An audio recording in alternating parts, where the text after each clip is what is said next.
It helps if you unmute yourself to start with. Good morning, everyone. Welcome to the Western Placer County Nonprofit Placer Shares Applicant Workshop. Thank you so much for joining us today and for the good work you do in our community. My name is Eileen Speaker, and I am the Grants Manager at Placer Community Foundation. Today with me are my colleagues Veronica Blake, our CEO, and Michelle Hamill, our Philanthropic Services Associate. We are here today because Placer Community Foundation is administering some of the Placer Shares funding on behalf of the Placer County Board of Supervisors. A couple of housekeeping items to share with you. This session is being recorded, and a link to the recording will be posted on the Placer County Placer Shares website, as well as the Placer Community Foundation homepage. I do ask that you please keep yourself on mute.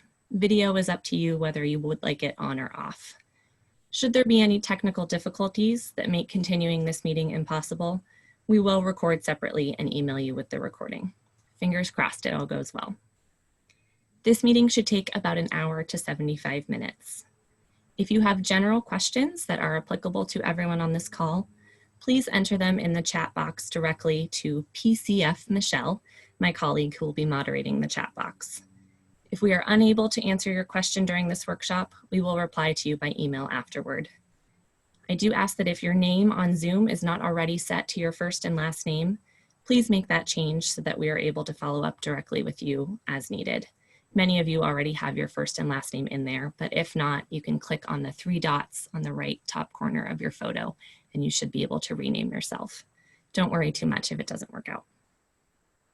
If you have a question that is specific about your organization's eligibility or unique to your organization or proposal, please review the guidelines and application form first.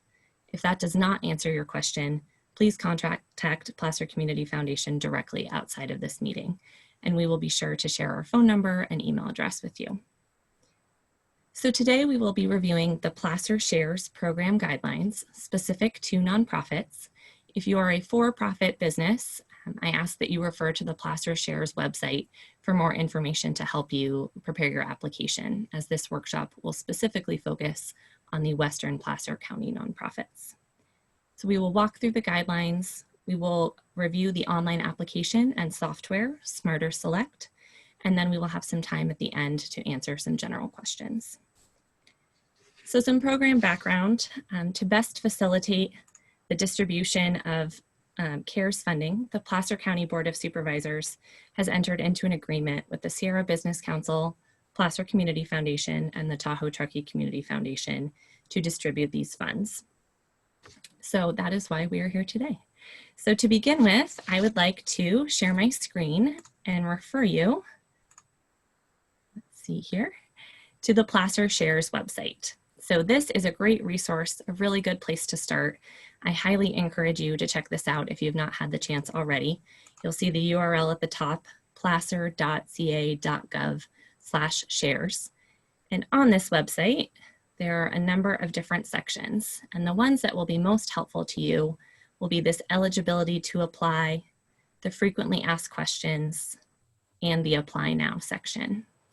You will note on the eligibility and the frequently asked questions sections, there are some differences between the business side and the nonprofit side. So please do take the time. You'll see we're clicking through here to the FAQ that there are specific nonprofit grant questions that you can jump down to. So if you haven't already, please take some time to read through those, as many of your questions will likely be answered there. When you have read through and you're ready to begin your application, give this a second to catch up with me. You can enter into the Apply Now section of the website. And once again, you will see that there is a business side and a nonprofit side. So we would click the I run a nonprofit organization portion. And once we get there, you will see my nonprofit either serves Western Placer County, and when we refer to Western Placer County, what we mean is Emigrant Gap to Roseville.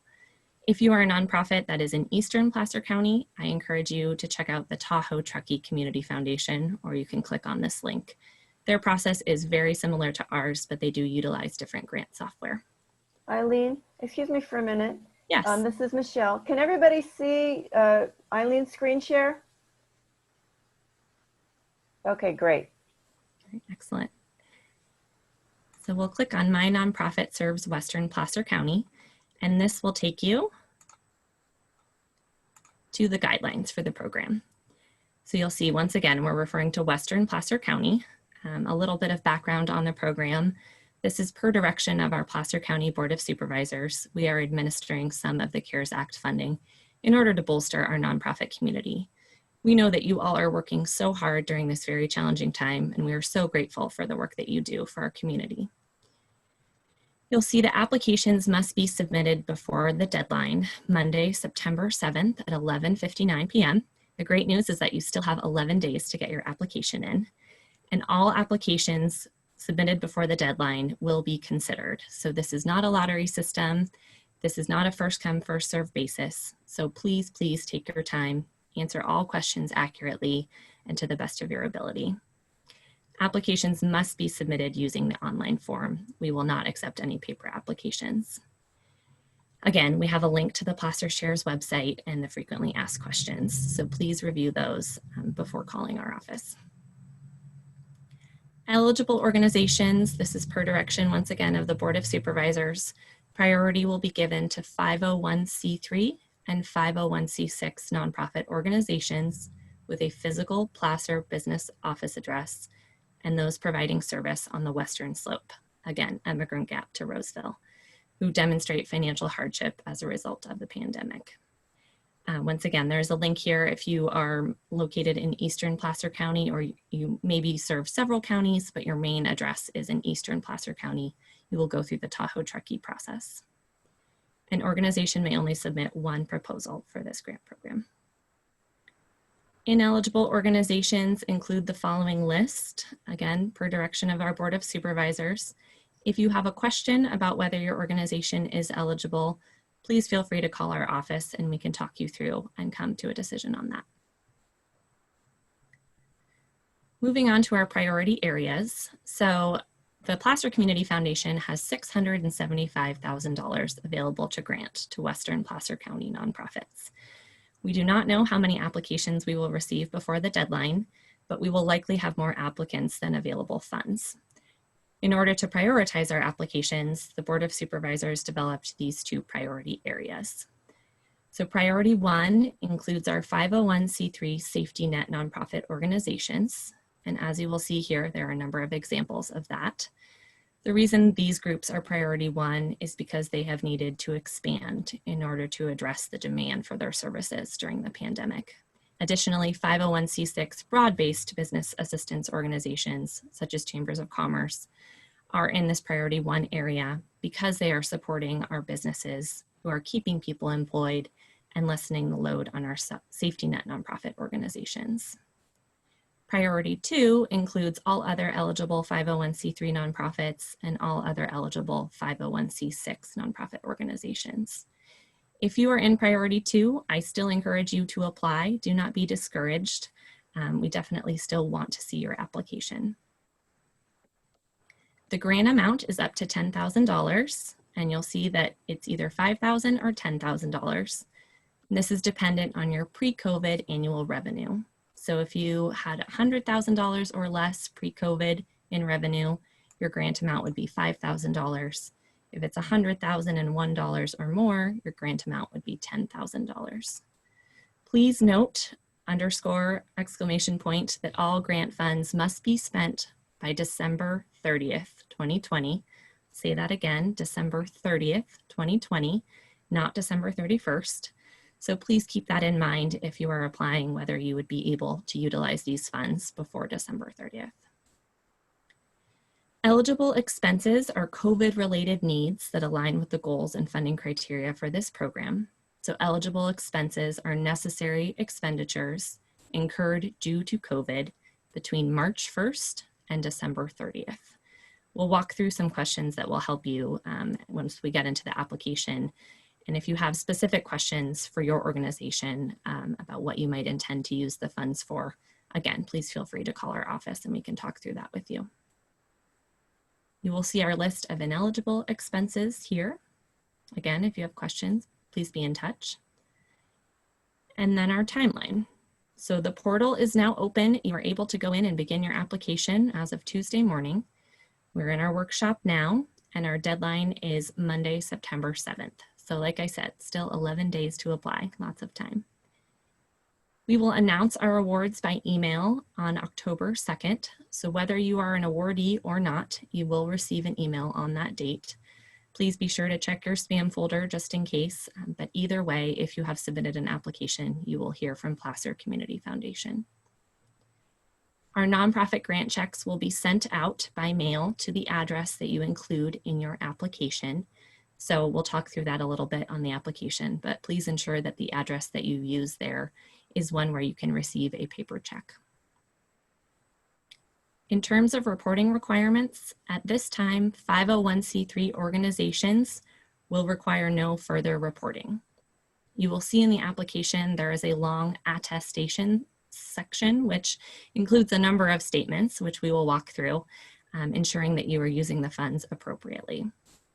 If you are a 501c6 organization, there is an extra reporting requirement in order to comply with expenditure responsibility, which comes from our Internal Revenue Code. And for those organizations, it's additional reporting to ensure that the funds were used for a charitable purpose. It is not extra cumbersome, but it is an additional step to keep in mind. As I mentioned, our total amount to be awarded is $675,000. There may be additional funding coming down the line at a later date. We do not know this. There's no guarantee of that. But I do encourage you to get your application in during this process, because if additional funds were to become available down the line, we would not hold an additional competitive process. We would revisit the applications who qualified, but who did not receive funding. So like I mentioned, if you're in priority 2, please still submit an application because we want to see what your need is, and there may be additional support in the future.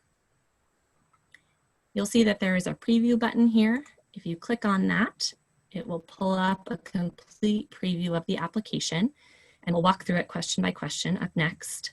But if you want to take a peek at it, you can scroll through and see the entire application before even beginning an account through Smarter Select. If you are ready to apply, you're eligible, you're excited, you can go ahead and hit that green apply button.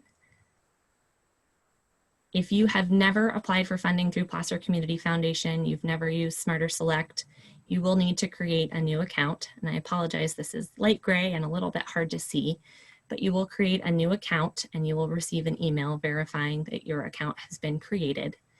As the administrator of Smarter Select, I am not able to see your password, so please write it down in a safe space and hold on to it. If you do need to reset your password, you are able to do that on the homepage of Smarter Select.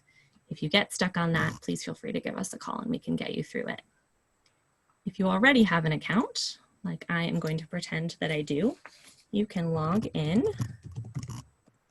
like so. Apologies, I need to look at my notes because this is not my usual sign in.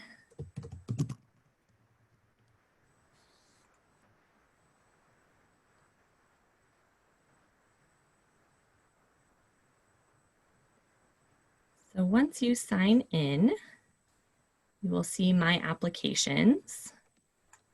And there's actually a pre-screen quiz that did not pop up. I apologize, I don't know what happened there, but it's an eligibility quiz that will ensure that you are a 501c3 or 501c6, that you have a physical Placer office, and that you are not one of the ineligible categories.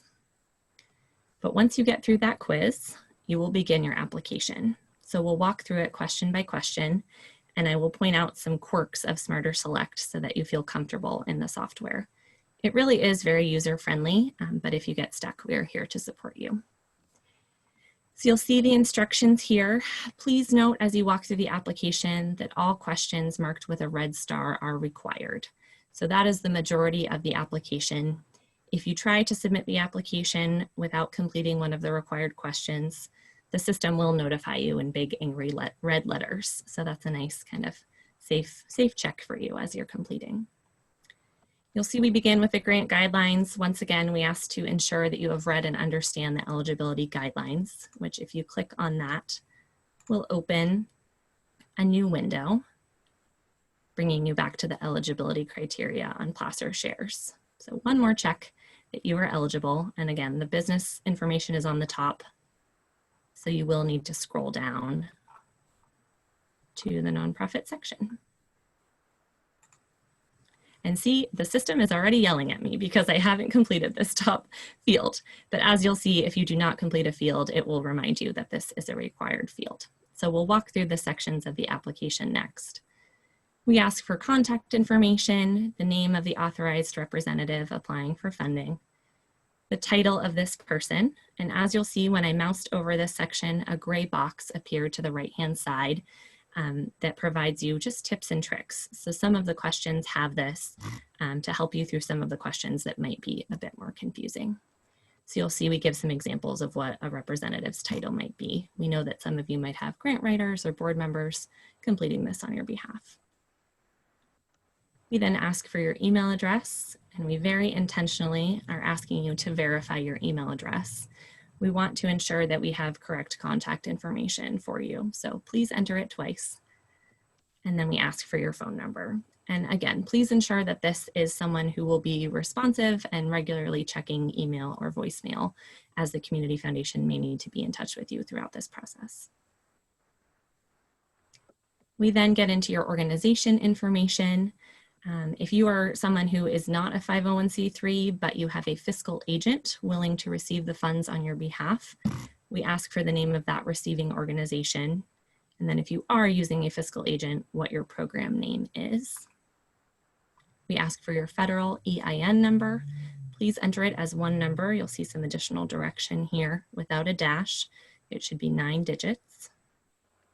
We then ask for your organization type, 501c3 or 501c6. If you're unclear on what you are, again, we can assist you with that.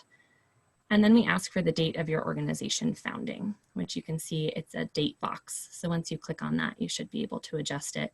If for some reason it's incorrect, you can hit that clear button and start over. I also want to note that this form does not auto save as you work. So please take note that the save button is at the very, very bottom, right here in gray. So please make a note every 10 or 15 minutes to hit that save button, as you do not need to complete this all in one sitting. You can begin it and come back to it, but I would hate for you to lose your work. So hit that save button, and I apologize that it is not more evident at the top of the page. So scrolling back up, let's see where we are. We ask for your Placer business address, and note that this gray box pops up.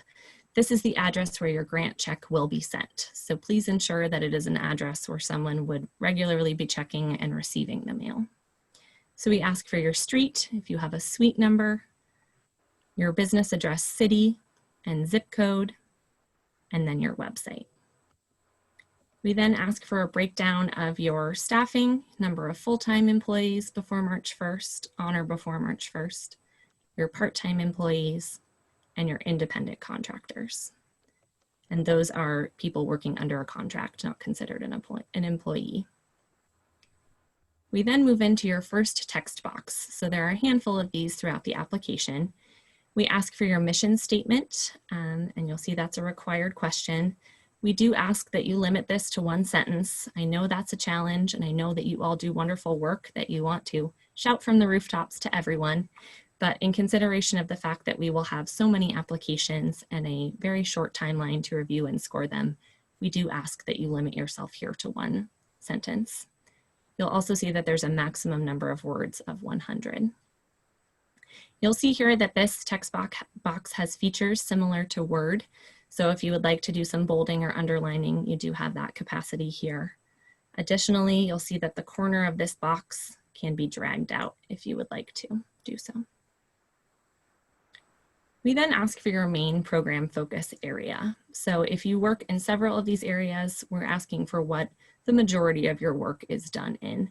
And if you need some help with which one you fall into, we can assist you. The next portion of the application asks for a lot of demographic information.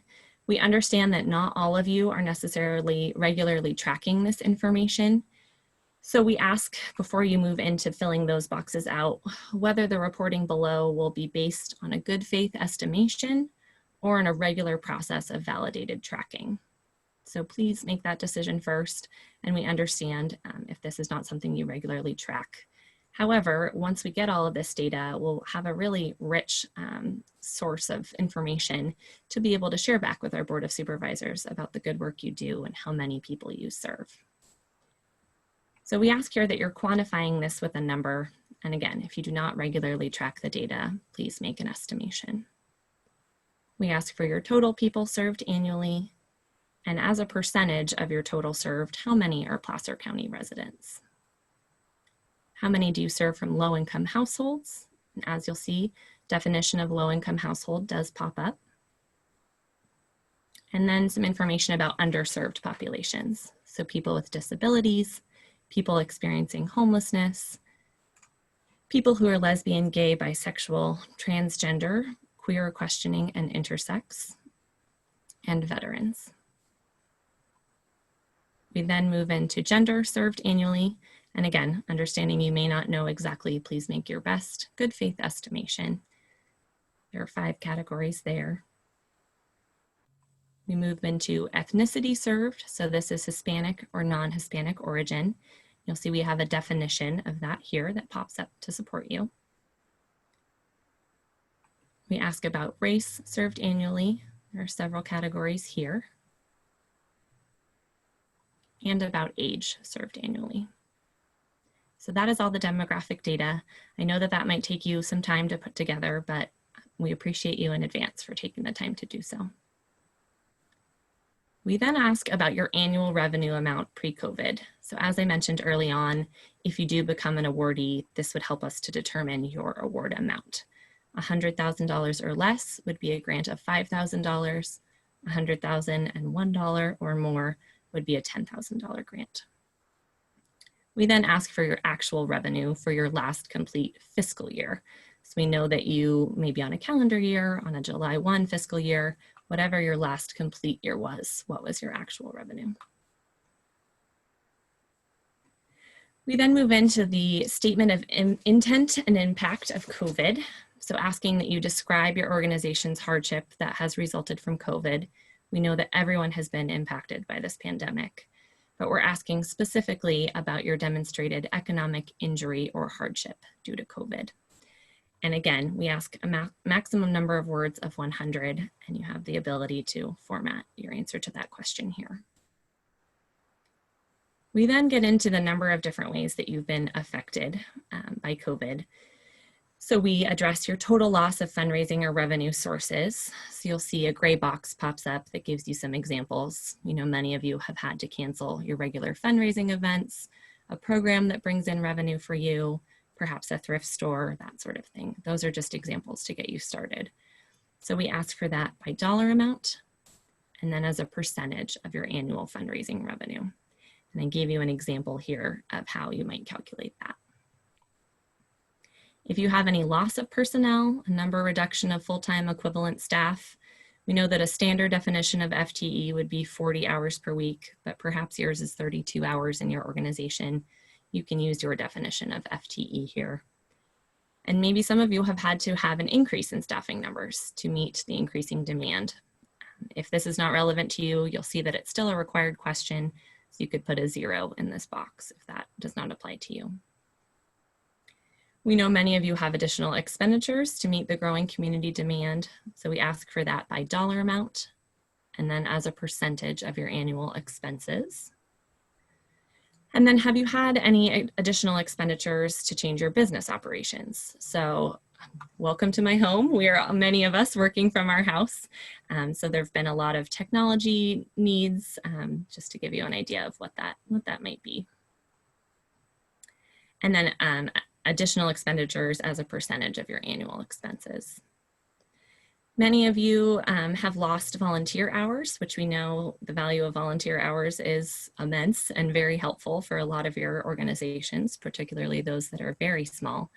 A lot of people have had volunteers that have needed to stay home due to the pandemic. So if you have a sense of your loss of volunteer hours, you can enter that number here. And then some of you have had a loss or diminished offering of programs. So if that's the case here, please enter it in this box. If this is not applicable to you, you'll see it's a required question. You can always enter not applicable here. Qualifying expenditures. So we ask for a very brief summary, no more than 3 sentences, of what you anticipate to use the granted funds for if awarded funding. So considering everything that you completed up above, this is a good guide to help you determine what you might use the funding for. So you have 3 sentences here to enter that answer. We then ask if you have received a Paycheck Protection Program grant or loan. This will not disqualify you from this program. It is simply another consideration that we will utilize in our scoring of the applications. So if you answer yes on that box, an additional question will pop up that asks for the amount of that grant or loan. We're getting close to the end. Thanks for being here with us, everyone. We then move into the upload section. So there are 3 documents that we ask you to upload. First is your current annual operating budget for this current fiscal year. As you'll see here, you'll click that select file button, which will open up a window into your computer, and you can find the file that you want to upload here. The maximum file size you'll see is 10 megabytes, and there are a number of different accepted file types. If you have difficulty with this, please give our office a call and we can support you with that. Once the file is uploaded, a little eyeball will appear here so that you can click a preview of that document. Please take time to ensure that you are uploading the correct document. We want to ensure that your application is complete and that hopefully we do not need to return to you for additional information. It can be really easy to click on the wrong file, so please take extra care when completing your uploads. We then ask for a completed Form W-9. If you do not have one, you'll see a link to a blank template is here, which will open up a PDF that you can complete and save to your hard drive and then upload. This is required so that we are able to disperse the funds and report back to the federal government as needed. The last upload is your Irs Determination Letter. So same thing as the other uploads above. Please upload that document. If you need help in locating your Irs Determination Letter in the Placer Shares website under the FAQs, there is a phone number that you can call to help nail that down if you don't have a copy of that. So then the last section of this application, congratulations, you're almost there, is our attestation statement. So as I noted at the beginning of the call, 501c3 nonprofit organizations at this time do not have additional reporting requirements if they become a grantee. Because of that, we have developed this attestation statement section, which will verify a number of different things here. And I won't read it word for word, but I do want to call out a couple of highlights. If your organization does become awarded, this document will serve as your grant agreement. There's an e-signature that we'll get to down at the bottom. While your nonprofit may meet the requirements of this program, there is no guarantee of funding. I do anticipate we will have more applications than funding available, but we will see. If awarded, the grantee agrees all funds will be expended by December 30th, not the 31st, December 30th. Please cement that date in your mind on eligible expenditures. We ask you're verifying about the determination letter and that you have been in operation in Placer County prior to or as of March 1st, 2020. If requested, the foundation may need to return to you for additional information to determine your qualifications. Hey, ma'am, this is Liz Kahn. Hi, Liz. This is Terry McClanahan. Uh-oh. Oh, goodness. Hey, Michelle, are you able to mute that person? Okay, excellent. Thank you. Let's see here. You understand this grant is subject to reporting requirements as determined by the County of Placer. You agree to furnish additional reports if they are required in the future. And if it is determined that your organization has used the grant funding for ineligible expenses, you agree to repay the grant in full. If you have changes to your organization, such as loss of your tax status or changes in management, you agree to notify Placer Community Foundation. And then we ask for your permission to release pertinent information. As I mentioned, this application process will really give us a great window into the need of our nonprofit community during COVID. So our plan is to develop reporting, and you're just giving your permission there so that we're able to utilize this information. So we ask for your executive director or board chair name, which will serve as an electronic signature. And when you're all done, you will hit that green submit button right there and breathe a sigh of relief because you've gotten it in. And you'll see this little light bulb appears reminding you that you must click that submit button in order to complete this form. So that is the application in a nutshell. Like I said, we are happy to walk you through if you get stuck or need assistance. We are here for you. Michelle and I specifically, but give our office a call and we can walk you through it. Some questions that were submitted in advance that I want to make sure that I address. This grant does not need to be paid back. So it is not a loan, it is a grant and does not need to be paid back. Dollar range we covered. I think that was the only question generally that was submitted in advance. I've seen through the chat feature that a number of different questions have been submitted, but at this point, I'm going to stop sharing my screen and I would ask Veronica Blake, our CEO, to unmute herself. And let me make sure that we can do this because there may have been things that I forgot. So Veronica, I will pass it off to you. Yeah, I think you did a really great job, Eileen, and I really appreciate all the thoroughness you gave in today's presentation. Michelle and I did our best to reply to most of the questions that popped up in the chat during the session. If there's anything missing that we didn't respond to, would you put it back in there again? What does expend mean? Check, written, or cash? That means that you actually spent the money on the item that you said you were going to spend the money on. And then Eileen, there was one question. Ann Brown asked us, can you define program? What I lost the context of what she was, when she was referring to that. And or Ann, can you tell us what you meant if you're still here? Oh, yeah, thank you. It just loss or diminished offering of specific programs. And I was wondering if there was a specific thing you were looking for with program, or is it just completely independent on the type of business you are? Depends on the type of business you are and what programming you're offering to the community. Thanks. All right.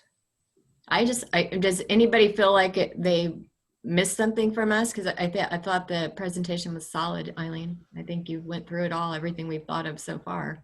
Okay, excellent. Hello, this is Gopal. The telephone number she mentioned to call, could we have the number, please? I am about to share my screen. Do you see that? Thank you. Yes. So there's our office number. Robin Baston is our office manager who is in the office in the morning. We do have 12 to 1. Our office is closed, but my cell phone number, if you call through to the office, you'll be able to access my cell phone, which I can help address your questions then. And then Michelle Hamill is in the office in the afternoon. So between all of us, we will get your questions answered. I had a follow-up question on that expenditure. What if you write a check to a creditor and they have not cashed it by the 30th of December? That has happened before. The answer to that question is if you've expended it, and you're attesting, you're signing the attestation that you've spent all of that money, then at this point, we've been told by the county there is not going to be an audit. Okay, thank you.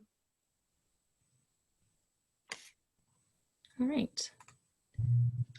Well, thank you everyone for joining us this morning. Best of luck with your application. You can do it. We believe in you.